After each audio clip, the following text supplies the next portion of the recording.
Hey everybody, what's up? It's Startup Survival here, and I want to talk about the Klean Kanteen insulated water bottle. I've had this for probably around 6 months now, and it's been just an awesome water bottle for me.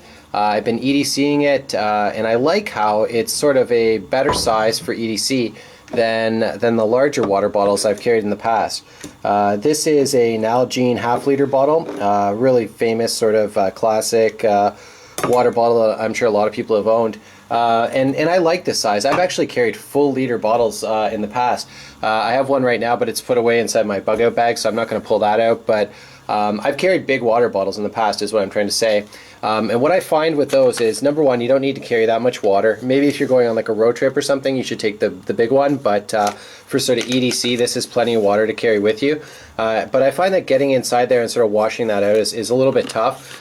So that's half liter, and this is 355 milliliters. So it's a little smaller. It's like 80% the volume of that size. But the overall water bottle ends up being about the same size, actually, because they have to make room for the insulation inside the bottle, because you can put hot stuff in there as well, right? That's the other sort of side of the coin that the plastic Nalgene can't really do. Although I have filled this with hot water before and taken it in my sleeping bag when I went to sleep, and that actually worked really well. It kind of deformed the bottle a little bit, but it worked for that. It's watertight, right? So this can put hot water in it, but it's going to keep it hot for probably 8 hours at its maximum, I would think. And it'll just get colder and colder from there. But I mean, you could probably still have something warm out of this after 12 hours.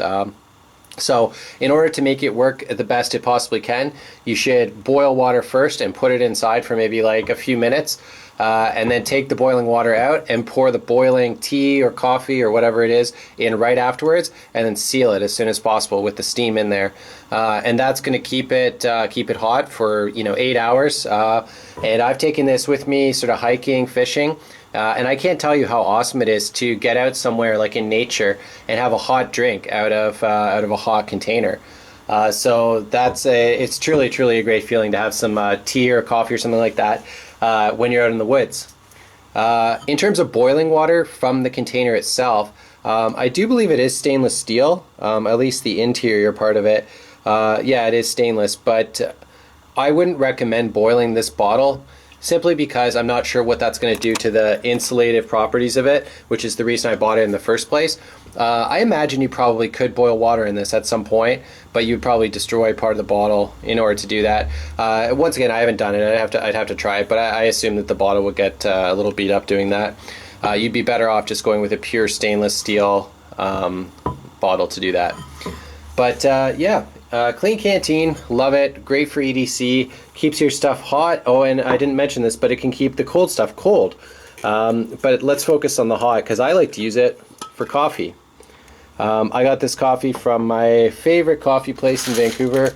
I don't have a logo here, but anyways, it's called JJ Bean. Really good coffee, man. And I drink decaf coffee these days. I'm going to save a little bit in there and maybe have that for second round or whatever. The good thing about taking a bottle like this into a coffee place is that normally they'll knock maybe like 10 or 20 cents off your coffee, right? So I don't think I mentioned how much this costs, but I think it's around 20 bucks, including tax. And that's kind of expensive for a little water bottle, but it's good. It's good. I think you'll like it if you try it. But anyways, you make some of that money back over time by getting coffee from your favorite coffee place, and hopefully the good ones will give you a discount. And also you save all those cups, all those paper cups with the wax inside that they use at the coffee places. Those can't be recycled to the best of my knowledge. Maybe some of them are biodegradable or whatever, but on large, those cups end up in the garbage every day, right? So it's nice to do something like this where you can just help the environment a little bit without affecting your quality of life. And in some ways, you're actually making your quality of life better, because I imagine coffee tastes better out of stainless steel or out of ceramic than it does out of paper, because it's not going to absorb anything, right? Anyways, thanks a lot for watching. See you later.